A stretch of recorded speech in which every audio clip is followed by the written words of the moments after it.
তুই চিনিস আমি কি বড় মস্ত না তুই কি বলে মস্ত না মারা পারলে আমার একটা চুল ছিঁড়ে না তো পারলি তোর চুল ছিলা কোনো ব্যাপার রে তো ছিঁড়ে দেখা না রে এ ভাই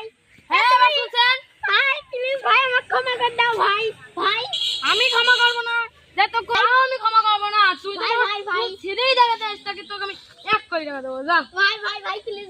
ভাই যা লাগতে আসবে কে তুই লাগতে আসবি কে তুই সেটা কেমন হবে তাড়াতাড়ি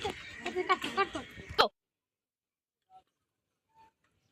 হুম